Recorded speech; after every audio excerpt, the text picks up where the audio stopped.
세계에서 우리 한국 교회만큼 성경 공부를 열심히 하는 나라가 많지 않습니다.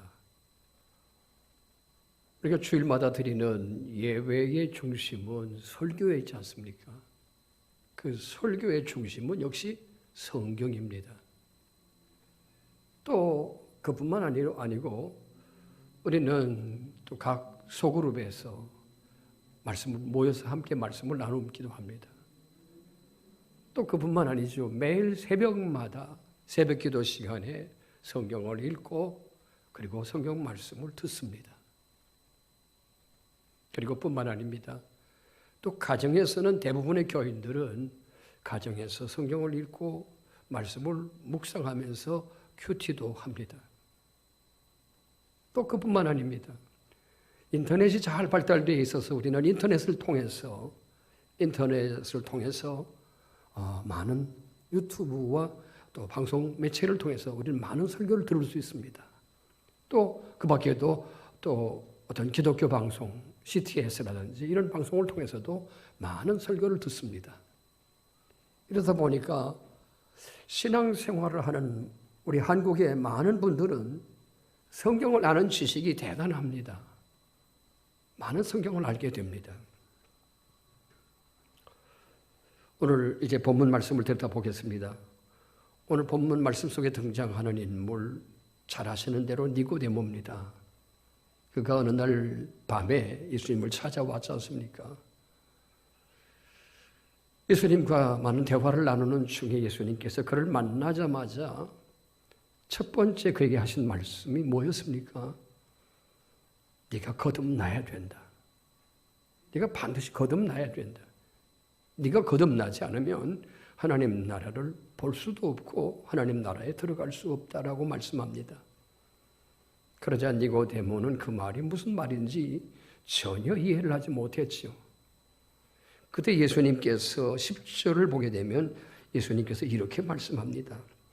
예수께서 그에게 대답하여 이르시되 너는 이스라엘의 선생으로서 이러한 것들을 알지 못하느냐? 당시 니고데모와 같은 유대인들, 특히 랍비들은 성경을 아는 지식이 대단했습니다. 유대인들은 어려서부터 성경을 배웁니다. 그리고 성경 구절을 써서 팔목에 붙이고 다니든지 아니면 문지방에 써 붙여서 그 말씀을 늘 눈으로 보고 읽고 암송했습니다. 특히 서기관들은 성경을 줄줄줄줄 다 암송할 정도였습니다. 그래서 암송한 성경 구절을 기록을 했습니다. 이 정도로 그들은 성경에 대한 지식이 대단했습니다. 오늘 본문 말씀 속에 등장하는 니고데모 역시도 그는 이스라엘의 선생으로서 다시 말하면 성경을 많이 알고 있었고 다른 사람에게 성경을 가르칠 수 있는 그런 성경 지식이 대단한 사람이었습니다. 우리가 신앙생활을 할 때에 성경을 아는 지식이라고 하는 건 대단히 중요합니다. 우리가 성경을 아는 지식이 우리의 신앙생활에서 왜 그렇게 중요한가를 몇 가지로 말씀드려 볼 수 있습니다. 첫 번째로는 우리가 성경을 많이 알 때에 그 성경을 통해서 하나님이 어떤 분인지, 그분의 성격이 어떤지, 그리고 그분이 하신 일이 뭔지, 그리고 그분의 뜻이 뭔지 우리가 알 수 있습니다. 그래서 존 칼빈은 그렇게 말합니다. 성경이라고 하는 건 마치 안경과 같아서 우리에게 있는 희미한 것을 몰아내고 하나님을 밝히 볼 수 있게 해준다라고 말을 했습니다. 사실 그렇죠. 성경을 아는 건 매우 중요합니다. 또 두 번째로 성경을 아는 게 왜 그렇게 중요하냐 할 적에 두 번째 이유는 디모데전서 2장 4절에 보면 하나님께서는 모든 사람이 구원을 받으며 진리를 아는 데 이르기를 원하신다고 그렇게 말씀합니다. 하나님께서는 모든 사람이 진리를 알기를 원하신다는 거죠. 또 그런가 하면 우리 신약성경 요한복음 8장 32절에서는 또 이렇게 말씀합니다. 진리를 알지니 진리가 너희를 자유케 하리라고 말씀합니다. 진리를 알 적에 내가 그 진리를 아는 만큼 내가 자유함을 누릴 수 있다는 거죠. 또 그런가 하면 신약성경 디모데후서 3장 15절에서 보면 디모데는 어려서부터 성경을 알았다고 말합니다. 자, 제가 한번 읽어드리겠습니다. 디모데후서 3장 15절에서 17절까지 말씀을 보면 또 어려서부터 성경을 알았나니 성경은 능히 너로 하여금 그리스도 예수 안에 있는 믿음으로 말미암아 구원에 이르는 지혜가 있게 하느니라. 우리가 성경을 왜 알아야 될까요? 성경을 알아야 그 성경이 우리에게 구원에 이르도록 지혜를 주신다는 거죠. 또 그런가 하면 그 16절에 보니까 모든 성경은 하나님의 감동으로 된 것으로 교훈과 책망과 바르게 함과 의로 교육하기에 유익하다. 또 이렇게 말씀합니다. 그 다음에 17절 말씀에 보면 이 성경을 배워서 성경을 알므로 말미암아 이는 하나님의 사람으로 온전하게 하며 모든 선한 일을 행할 능력을 갖추게 한다고 말씀합니다. 마지막으로 또 성경 시편 119편 105절에 106절에 보니까 주의 말씀은 내 발의 등이요 내 길의 빛이다. 성경 말씀을 우리가 많이 알고 있을 적에 우리가 인생을 살아갈 때 그 내가 알고 있는 그 말씀이 내 길에 내 발의 등이 되고 내 길에 빛이 된다고 말씀하는 거죠. 그래서 우리가 성경을 많이 안다라고 하는 건 이렇게 우리가 신앙생활을 해나갈 적에 대단히 중요합니다. 그런데 우리가 성경을 아는 지식이라고 하는 것은 한계가 있습니다. 어떤 한계가 있을까요? 우리가 성경을 이론적으로 지식적으로 많이 아는 건 필요하지만 그러나 내가 성경을 이론적으로 지식적으로 많이 아는 것이 어떤 한계를 가져올 수 있느냐면 첫 번째 한계는 뭐냐면 성경을 많이 알기는 하지만 내가 성경을 많이 아는 만큼 내 신앙이 영적으로 성숙해져 가야 됩니다.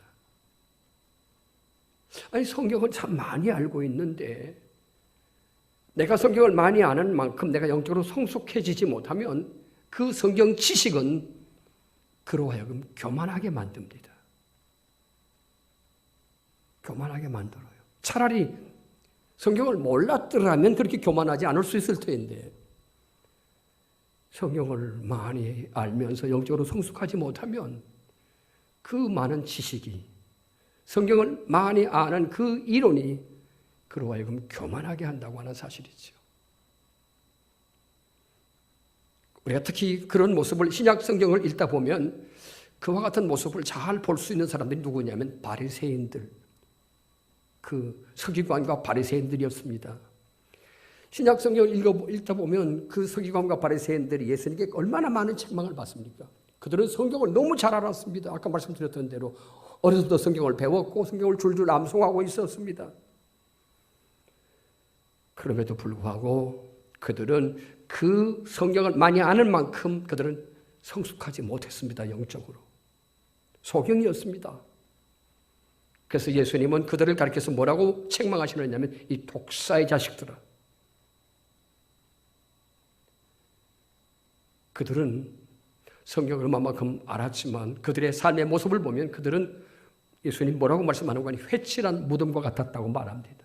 겉다르고 속달았다는 거죠. 위선적이었습니다. 그래서 예수님께서는 그들에게 경고하시기를 너희는 배나 더 뜨거운 지옥에 앉게 될 것이라고 무섭게 경고한 바 있습니다. 그렇습니다. 우리가 성경을 이론적으로 지식적으로 많이 아는 건 필요합니다만은 그러나 내가 성경을 많이 아는 만큼 영적으로 성숙하지 못하면 이것은 대단히 위험한 것이 될 수 있습니다. 두 번째로는 성경을 많이 아는 것의 두 번째는 한계가 뭐냐면 성경을 많이 아는 것과 내가 그 말씀대로 삶을 살아내는 것 별개의 문제입니다. 성경을 많이 알고 있다고 해서 그가 그 말씀대로, 알고 있는 말씀대로 살아낼 수 있을까요? 그렇지 않아요. 성경을 많이 아는 것과, 다시 말씀드립니다. 성경을 많이 내가 아는 것과 내가 그 말씀대로 순종하는 삶은 별개의 문제입니다.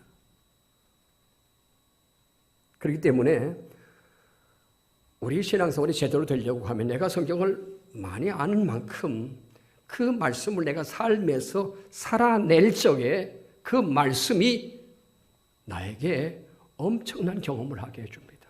말씀이 살아있다라고 하는 걸 경험하게 해줍니다. 자, 그래서 우리가 성경을 많이 아는 것도 중요하지만 내 머릿속에 그 성경을 아는 지식과 이론이 내 머릿속에만 머물러 있게 하면 안 됩니다. 내 머릿속에 있는 그 성경을 아는 지식이 내 마음으로 내려와야 됩니다.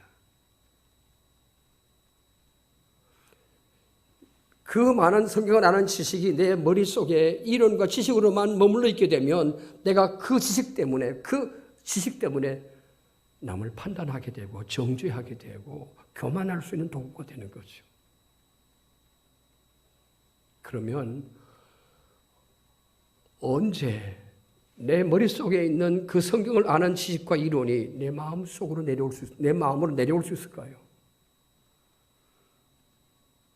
하나님께서 우리를 거듭나게 하시는 도구, 방편이 뭘까요? 성경, 하나님의 말씀입니다.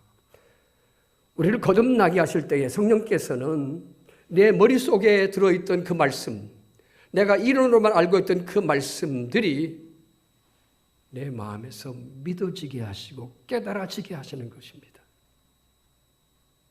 내가 오늘처럼 이렇게 비록 온라인이지만 말씀을 듣고 읽고 그 말씀을 묵상할 적에 성령께서 어느 순간에 그 내가 알고 있던 말, 내가 듣고 있는 말씀, 내가 묵상하고 있는 그 말씀이 내 마음에서 믿어지게 되는 겁니다. 그 말씀이 깨달아지게 하세요. 바로 그 순간이 하나님께서 성령으로 나를 거듭나게 하시는 순간입니다. 누가복음 24장을 보면 예수님께서 십자가에 못 박혀 죽으신 후에 두 사람의 제자가 엠마오로 내려가고 있었지요. 엠마오로 내려가던 두 제자, 실망이 되고 낙심이 돼서 축 처진 어깨로 엠마오로 내려가고 있었습니다. 그때 부활하신 주님께서 그들을 찾아와 주셨고 그들을 만나 주셨습니다. 그리고 누가복음 24장 그 45절에 보면 이렇게 말씀합니다.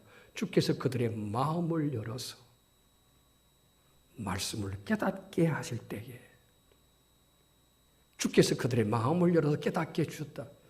사실 이 두 사람의 제자는 그동안 예수님이 살아계실 동안에 3년 동안 함께하면서 주님으로부터 많은 말씀을 들었습니다. 그래서 그 말씀들이 그들의 머릿속에 이론과 지식으로 남아있었어요. 그러나 그 말씀을 믿지는 못했지 않습니까? 그런데 부활하신 주님이 그들을 찾아오셔서 그 들었던 말씀, 그 말씀이 마음을 열어서 그 말씀을 깨닫게 해주셨다는 거죠. 그럴 때 그 말씀이 깨달아졌고 그럴 때 그들의 마음이 뜨거워졌다고 성경은 그렇게 말씀합니다. 그렇습니다. 내가 그동안 읽고 듣고 배워서 이론과 지식으로 알고 있던 그 말씀이 어느 한 시간 성령 하나님께서 그 말씀들이 내 마음에서 깨달아지는 거예요. 그냥 믿어져요. 그러다 보니까 마음이 뜨거워지기도 하고 놀라운 변화가 일어납니다. 이것이 바로 거듭나는 순간입니다. 오늘 이제 성경 다시 한번 본문으로 돌아가 보십시다. 니고데모, 그가 어떤 사람이었죠? 그는 이스라엘의 선생이었습니다. 성경을 많이 알고 있었습니다. 그가 성경 지식은 대단했지 않습니까? 다른 사람에게 성경을 가르칠 정도로 그는 대단한 사람입니다. 그런데 예수님께서 그에게 거듭남에 대해서 말씀하니까 거듭남이 뭔지 몰라요. 도대체 거듭남이 어떤 것인지 도대체 이해를 못합니다. 그때 예수님 뭐라고 말씀합니까? 10절 다시 한번 보게 되면 이렇게 말씀합니다. 예수께서 그에게 대답하여 이르시되 너는 이스라엘의 선생으로서 이러한 것들을 알지 못하느냐. 여러분, 여기서 우리가 깨달을 수 있는 게 뭡니까? 반드시 깨달아야 될 게 뭐냐면 성경을 많이 알고 있다고 해서 하나님에 대해서, 구원에 대해서 많이 그가 이론적으로 지식적으로 많이 알고 있다고 해서 그가 거듭난 사람 결코 아닙니다. 오늘 니고데모의 모습을 통해서 알 수 있지 않습니까? 근데 많은 사람들은 착각합니다. 내가 성경을 많이 알고 있으니까, 내가 하나님에 대해서, 구원에 대해서 많이 알고 있기 때문에 나는 거듭났을 것이라고. 심지어 어떤 경우는 이런 경우도 있을 수 있습니다. 다른 사람에게 거듭남이라고 하는 도대체 어떤 것인지 다른 사람에게 거듭남에 대해서 가르칠 수 있는 사람이 있을 수 있습니다. 그럼에도 불구하고 정작 자신은 다른 사람에게 거듭남에 대해서 가르칠 수는 있지만 자신은 아직 거듭난 사람이 아닐 수 있다는 사실이죠.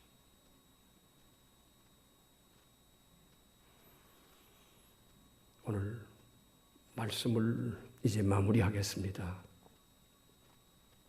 우리가 신앙생활을 하면서 성경을 많이 아는 것 매우 필요하고 중요합니다. 그러나 성경을 아는 그 지식이 우리 머릿속에만 머물러 있으면 성경을 아무리 많이 알아도 그가 거듭나지 않은 사람일 수 있습니다. 중요한 것은 내가 성경을 아는 그 지식이, 내가 성경을 이론적으로 지식적으로 알고 있는 그 많은 지식들이 내 마음에서 믿어져야 됩니다. 깨달아져야 됩니다. 이것은 오직 성령께서만 하실 수 있고, 이렇게 내가 그동안 알고 있던 그 말씀, 그 많은 말씀들이 내 마음에서 믿어지고 깨달아지는 그 순간이 바로 내가 거듭나는 시간입니다. 오늘 우리 가운데 혹 거듭남에 대해서 착각하는 분들이 있다면 오늘 이 시간을 통해서 그 착각에서 깨어나실 수 있기를 바랍니다. 그리고 성령께서 오늘 이 말씀 듣는 이 시간에 그동안 여러분들이 알고 있었던 그 많은 말씀들, 머릿속에서 지식적으로만 알고 있던 그 말씀들이 오늘 성령께서 여러분 가운데 역사해 주심으로 그 말씀들이 마음에서 믿어지고 깨달아져서 정말 거듭나는 순간이 되어질 수 있기를 간절히 소원합니다. 제가 이제 기도하겠습니다.